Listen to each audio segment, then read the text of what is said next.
My fear of digital redlining in AI. I just saw a post on LinkedIn talking about a recent article on The Guardian.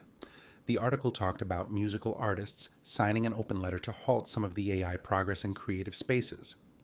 This post offered a commentary about tech and AI, and at the end of the post were the requisite hashtags. One stood out to me. Hashtag human-centered world. The only thing I could think of was which humans? The speed, the shift, and the privilege. I used to work writing tutorials on photography in Photoshop. I used to speak to thousands of people at a clip in dozens of cities a year. We had giant conferences where thousands of people would come to watch us talk about all of this technology and teach how to get better at it. YouTube changed all of that. In the blink of an eye, this model that let me do all of this changed. The cheese was moved, so to speak. When this happened, was I sad? Sure. Was I nervous? Completely. I remember, however, having this nagging thought in my head: no one promised me the living I had would last forever. I was one of the few that got to have it. For me to think that it should last forever would have been so egocentric of me to think no more than we don't see the hordes people who make fountain pens yelling to the heavens for their smiting. I feel like AI has taken that story and turbocharged it. And I'm still recovering from the whiplash of what it could all mean. First big, then little. What I can't seem to get my head around. Big studios, think Abbey Road, used to be the place to record. Then things like Pro Tools and Logic started coming up, and people said, hey, being able to record in my own bedroom frees me from having to do this or that. Why should I be beholden to large companies to do this or that?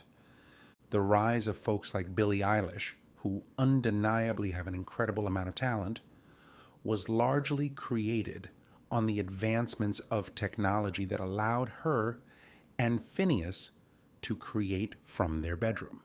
When synthesizers started sounding like other instruments, it created a giant industry of tools that people can use to make music and score.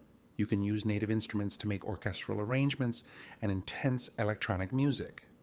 Do we hear people deride the music because the folks using it don't really know how to play a bassoon or work a timpani? In fact, a large amount of the hip-hop movement was developed through the use of sampling to make something new.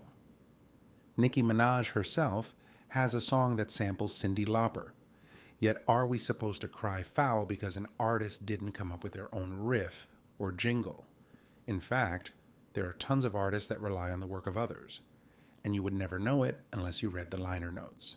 You don't hear artist X saying, oh, I'm glad you love the song, this part was done by this, and that part was taken from that, oh, and we didn't really play the guitars here, and that sound was from a software kit. Boo! Don't use a calculator.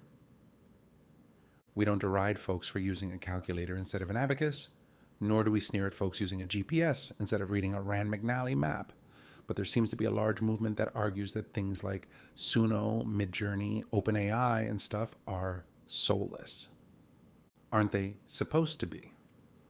A GPS doesn't have a soul, nor does a calculator. But we can make a calculator solve complex problems, or write the word boobless if you flip it upside down. The soul comes from what we put into it. Digital redlining and the digital divide.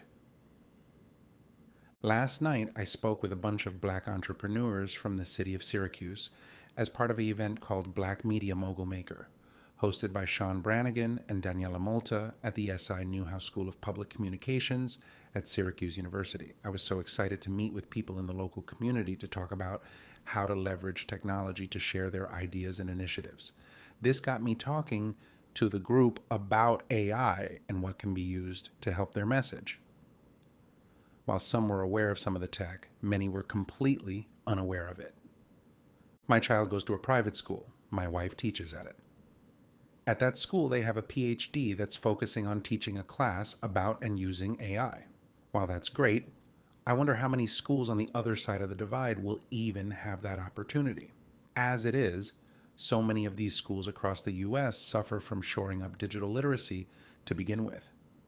How do all of these schools now learn how to take this new tech and push creativity?